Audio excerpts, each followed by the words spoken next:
fazendo um balanço do que foi 2024, porque apesar de 2024 ter sido um ano desafiador para o agro brasileiro, o setor segue como um dos principais motores da economia brasileira. Abertura de novos mercados, recorde em exportação de produtos, novas regras para atividade no campo. Para fazer um balanço desse ano, nós conversamos agora ao vivo com o consultor de agronegócio, Celso Ricardo, colunista aqui do nosso canal AgroMais. Ele já está por aqui? Olha ele aqui. Celso, bom dia, bem-vindo. Bom dia, Carolina. Um prazer estar contigo aí. Um abraço. Maravilha, um Feliz Natal para você. Como é que foi sua ceia ontem? Carolina, Feliz Natal para ti também. Olha, foi de descanso muito cedo. Com certeza, bem antes da meia-noite, eu já estava num descanso mais profundo, né? Foi um ano bem corrido e nessas datas a gente também aproveita um pouquinho para dar uma repensada em algumas situações e acaba também descansando cedo, né? Com certeza. No meu caso foi do mesmo jeito, até porque tinha compromisso cedo aqui com vocês, então antes da meia-noite eu também já estava quietinha, deitadinha, mas ceiei com minha família, tivemos um jantar. Mas bora ao que interessa então, Celso. Vamos fazer um balanço então do que foi o agro brasileiro esse ano, né? Carolina, mais uma vez a gente vai analisando o comportamento do Brasil, das fronteiras para dentro e analisando os resultados das fronteiras para fora.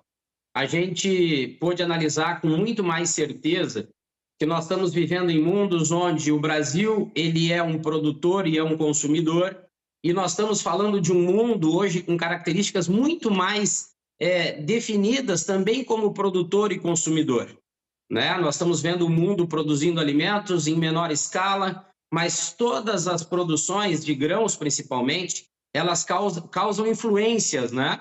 Principalmente nos preços das commodities. Então, foi um ano bem desafiador, sim. Nós ainda, e aí entra uma das grandes preocupações que eu tenho, com esses indicadores finais, né, que tu bem comentou, os indicadores da balança comercial, o superávit primário, safra recorde, né, exportação recorde e até faturamento recorde.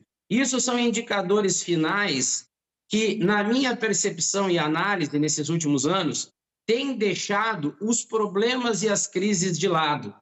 Nós acabamos vivendo esses indicadores, essa parte final do processo, que se nós analisarmos somente no ano de 2024, a gente consegue ver que ela não está acompanhando, né? Esses indicadores não estão acompanhando a realidade que nós estamos vivendo, principalmente lá no setor primário. Então, para 2025, eu acho que nós devemos repensar tudo que nós vivemos, principalmente as crises. Esses indicadores finais estão fazendo com que nós não venhamos a nos antecipar às crises, né? Que elas, muitas das vezes, acabam batendo na nossa porta antes, mas como a gente vive desse resultado final, colocando o Brasil como um celeiro do mundo, colocando o Brasil como uma grande importância na produção de alimentos que somos, mas, de uma certa forma, os prejuízos e as crises nos causam problemas que, por muitas das vezes, por não nos prepararmos para eles, os resultados, né, os prejuízos, eles acabam sendo muito maior do que a gente espera. Celso, e não tem como a gente falar sobre 2024 sem relembrar situações climáticas adversas que nós enfrentamos, né? 2024 foi marcado pelas enchentes no Rio Grande do Sul, pela seca histórica no centro-oeste e norte do país, teve quebra de safra, abertura de novos mercados. Como que a gente pode analisar essa situação climática quando a gente fala desse ano, torcendo para que no próximo ano seja mais tranquilo, né? Carolina, nós podemos, né, nesse ano de 2024, falar sobre essas crises de resultados, crises, né, do próprio preço das commodities, mas a parte principalmente de climas e também de margem de lucro que levou ao endividamento e ao aumento dos pedidos de recuperação judicial no Brasil, são os temas que deveriam fazer parte, né, da mesa daqueles que estão ou que deveriam ser as cabeças pensantes para uma projeção futura. O clima, ele causou problemas sérios no Rio Grande do Sul e, diga-se de passagem, esses problemas, principalmente de solo, na perca de nutrientes, que vai afetar principalmente a produtividade das lavouras e vai encarecer muito mais o custo de produção, eu posso te afirmar que o Rio Grande do Sul ficou no esquecimento. Eu me lembro que durante esse triste episódio que nós vivemos no Sul, muitas pessoas pelo Brasil inteiro me perguntavam: Celso, o que vai ser do agro gaúcho? como que está, né, ou como estão as medidas que estão sendo tomadas, quais são elas. Eu, de uma maneira muito triste, mas muito realista, eu afirmava para todos que isso vai ficar no esquecimento e vai servir de matérias, né, para o futuro, para diversas situações. E essa é uma realidade que o Rio Grande do Sul vive. E no Centro-Oeste, essa seca, os prejuízos que causaram. Mas, muito mais do que o momento, o que nós estamos pensando para um futuro?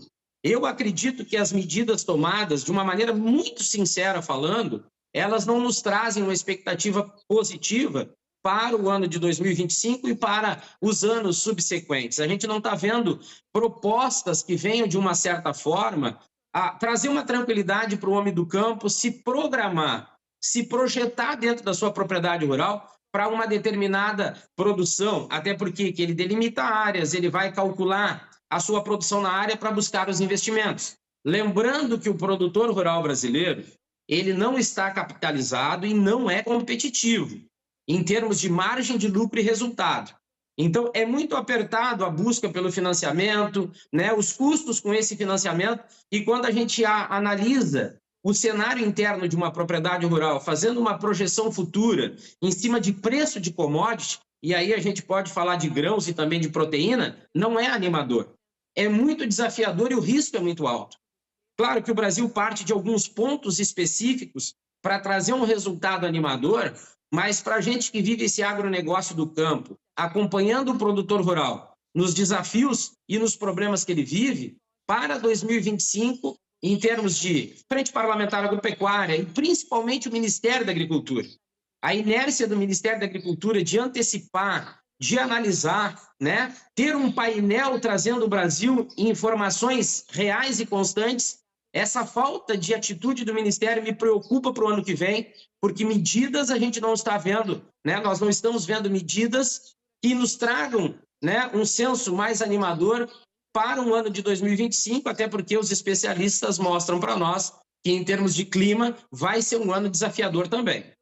Vamos seguir acompanhando e trazendo essa atualização, tanto para quem vive no campo quanto na cidade. E, Celso, a gente teve um plano safra expressivo, avanço de várias políticas agrícolas para o agro brasileiro. Qual que é a sua análise sobre essas mudanças, sobre essas novas políticas? Carolina, a gente viu, né, que no Brasil, a gente vem acompanhando há muitos anos, que cada governo que entra, ele tem uma preocupação muito grande em anunciar um plano safra pomposo, né, volumoso, em termos financeiros. Mas o que a gente viu esse ano é que a grande preocupação foi anunciar um plano safra com essas características, mas que no final do ano, ali, né, no segundo semestre do ano, a gente acompanhou a AproSoja falando, né, sobre os critérios que os bancos estavam usando para liberar dinheiro, né, principalmente com as questões de legislação, meio ambiente. Os bancos diziam que não, o ministro da Fazenda dizia que não, né, o Haddad dizendo que tinha dinheiro suficiente, mas a AproSoja vinha mostrando que não era bem assim. E mais no final do ano, a gente acompanhou os pequenos produtores na busca pelo Pronaf, e o que foi constatado, pelo menos pela minha visão, é que faltou dinheiro. Não teve todo esse dinheiro anunciado. Então, a preocupação hoje em anunciar um plano safra, tendo em vista as medidas, né, principalmente com relação à preservação, meio ambiente, foi usado em determinadas maneiras até para justificar uma não liberação, muito mais por falta do capital, do dinheiro, do que propriamente por medidas, né, protetivas e uma preocupação com o meio ambiente, tendo em vista também as questões climáticas. Eu acho que o Brasil hoje ele não precisaria ou não poderia se preocupar somente com o Plano Safra. A gente sabe que nós somos dependentes dele para produzir. Nós precisamos entender que o Brasil sem Plano Safra vai ter dificuldades muito grandes para a produção, assim como a importação de adubos e fertilizantes. Mas, paralelo à preocupação com o anúncio do Plano Safra, o Brasil precisaria se preocupar com a viabilidade. O ano de 2024 também foi marcado pela falta de viabilidade econômica, financeira, operacional e comercial, principalmente para o setor primário. As duas frentes bem trabalhadas começariam a fazer com que principalmente esse produtor rural tivesse confiança, tivesse certeza e também resultados para que o Plano Safra, num futuro, ele fosse uma opção e não uma necessidade crônica como nós vivemos. E aí, esse resultado que eu passei antes da falta de dinheiro, né, da falta de disponibilidade de capital, ficou bem nítida agora no final do ano. Quais vão ser as projeções para o ano de 2025? A gente já fica em dúvida. Somados a todos os problemas que nós tivemos, com certeza a produção no campo, principalmente de grãos, ela vai ser afetada ou vai ter, né, problemas para esse ano de 2025, para a próxima safra. Celso, e hoje mais cedo nós falamos no AgroBand sobre a lei dos bioinsumos que foi sancionada pelo presidente Lula. Vamos falar um pouquinho dessa importância, porque agora o produtor ele tem uma segurança para produzir em campo, né? Sem dúvida, é como a gente diz, situações foram criadas nesse ano de 2024 que prejudicaram, né, o produtor, seja com clima, seja com a falta até de uma assistência melhor, de uma disponibilidade de capital melhor, mas também nós tivemos os resultados positivos, como essa própria lei dos bioinsumos. Ela vem trazendo, né, ou vai oferecer a esse produtor melhores condições para as projeções, né, da produção para a próxima safra, e eu acredito que esse foi um grande passo. Agora, somados a eles, Carolina, a esse passo, a essa questão dos bioinsumos, a gente precisa se preocupar com algo a mais. E aí que muitas das vezes nos falta um pouco mais de profissionalismo, e foi aí que eu trouxe a questão do Ministério da Agricultura como um orientador, um facilitador e também alguém que vai propor, tomando por base essa lei dos bioinsumos, propor para a Frente Parlamentar Agropecuária, o Congresso Nacional e para o próprio governo, medidas e caminhos que venham, de uma certa forma, a ajudar a produção de alimentos, tendo em vista que o Brasil vive, né, ou é um país dessas características agropecuárias. Então, somados a essa lei dos bioinsumos, a gente espera que esse ano de 2025 seja um ano marcado também por mais propostas positivas que possam trazer a confiança, a confiabilidade desse produtor para a projeção não somente da safra 25, né, do ano de 2025, mas também com projeções de crescimento, de expansão, principalmente pautado nas questões comerciais, financeiras e econômicas, né? Porque o produtor rural brasileiro, ele sabe trabalhar, ele conhece a terra, ele precisa que esses outros 3 indicadores, essas outras 3 situações venham, né, de uma forma positiva para que o Brasil se mantenha sólido, se mantenha forte e que, com boas projeções, principalmente de resultados para os próximos anos. E teve também aquela parceria estratégica com a China, né, o maior comprador de produtos agrícolas brasileiros. Foi um outro ponto de destaque em 2024, né, quando o Xi Jinping esteve aqui, o presidente chinês, conversando com Lula, fecharam aí as questões das uvas, né? Então a gente pode trazer isso como destaque para esse ano, né? Com certeza. A gente tem as questões da China, tem as questões do Mercosul. Agora, a grande preocupação, Carolina, que eu tenho é que o Brasil, mesmo com essas grandes projeções, e aí nós levamos a China, principalmente com as questões de volume, a gente faça essa análise das fronteiras para fora, considerando os mercados, preço, produto, padrão e volume, para que nós possamos, e aí voltamos a falar sobre o profissionalismo no Ministério da Agricultura, para que nós possamos projetar, a partir desses 26 estados produtores que nós temos, né? E aí nós entramos naquelas riquezas que nós tínhamos com grande vantagem para o restante do mundo, que era clima, que era água, que era solo, que agora nós já estamos vivendo umas dificuldades maiores, mas que esses mercados, essas possibilidades, tendo em vista principalmente os preços que vão serem propostos para o próximo ano, façam do Brasil uma potência de produção, mas também com uma capacidade de expansão para mais mercados. Eu acho que o fator risco ele também acompanha essa grande perspectiva de produção e volume comercializado com a China, que é uma grande potência, é um grande parceiro do Brasil, e o Mercosul, juntamente com a Europa, né, a partir desse tratado, dessa negociação, abrindo grandes possibilidades, o Brasil consiga cada vez mais diversificar, mas tendo uma atenção muito grande com o setor produtivo, para que esse leque de expansão comercial junto ao mercado internacional, ele possa ser cada vez maior, para que o Brasil mostre para os nossos parceiros comerciais que eles têm uma importância muito grande, mas que o Brasil também é um país com capacidade de expansão comercial, garantindo não somente o volume que será exportado, mas o resultado financeiro que todos esperam, seja no setor primário como também no secundário.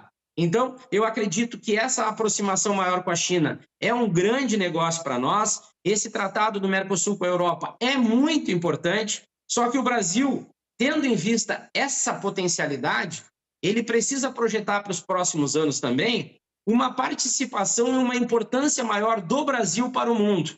Não somente como um país de volume, mas um país de qualidade, um país de margem de lucro e um país que sabe se posicionar no mundo, tendo em vista, né, a nossa capacidade produtiva e a importância que nós temos para o mundo em termos de comercialização de grãos e também de proteína animal. Celso, só para a gente finalizar aqui então o nosso bate-papo, o que esperar de 2025? Olha, Carolina, nós não podemos negligenciar as questões adversas que vão vir, né? Como eu disse, o mundo está produzindo alimentos. A gente acompanhou nesse final, né, no segundo semestre do ano de 2024, uma queda e instabilidade no preço das commodities. E aí que entra, né, ou que deveria entrar uma grande importância da Conab, não somente naqueles relatórios que poucas pessoas recebem pelo Brasil afora, mas fazer com que essas informações cheguem para o setor produtivo, para nós podermos nos organizar e projetar o nosso volume produtivo, mas também o que nós conseguimos em termos de representatividade do custo sobre os preços das commodities. Eu acho que o ano de 2025 vai ser muito desafiador por causa disso. O clima, ele também vai entrar, deve fazer parte de todas as pautas, porque o clima já mostra para nós que essas adversidades climáticas, elas vieram para ficar. Mas também nós devemos esperar um trabalho conjunto muito forte. É o que pelo menos eu espero, né? Por parte do governo, por parte da Frente Parlamentar Agropecuária, da importância que a CNA tem na captação de informações e no repassar essas informações para o setor do campo. Então, em termos de produtor rural, eu acho que nós podemos esperar uma dedicação ainda maior. Mas nós precisamos estar atentos para as crises e para os problemas que vão surgir, para que nós possamos nos organizar internamente e consolidar ainda de uma maneira muito mais intensa o posicionamento do Brasil como um grande produtor de alimentos, mas que agora trazendo ou oferecendo para quem produz, setor primário e secundário, umas condições melhores financeiras. O posicionamento do Brasil eu acho que vai se manter. Nós somos um grande produtor de alimentos, mas precisamos projetar essa viabilidade que está faltando, que somadas a essas crises, né, para um mundo consumidor, que nós sabemos que cada vez mais vai ser um mundo consumidor de alimentos, o Brasil precisa agora dar uma organizada das fronteiras para dentro, para que essa viabilidade aconteça e nós consigamos fazer não só do setor do agro, mas da economia do país, né, das questões sociais que o agro se envolve, cada vez mais fortalecido e mais representativo. Essa é a grande preocupação que o mundo, né, tendo em vista essa capacidade produtiva, vai oferecer, né, para nós em termos de adversidades para esse ano de 2025. É isso, Celso Ricardo. Obrigada pela participação aqui. Um Feliz Natal para você e que 2025 a nossa parceria continue aqui nos canais AgroMais e Terra Viva, viu? Muito obrigado, Carolina. Feliz Natal para ti, para todo o pessoal aí do canal, né? Um grande ano para todos nós. E eu tenho certeza que os resultados serão bem melhores para todos nós que vivemos direta e indiretamente do setor do agronegócio. Que assim seja.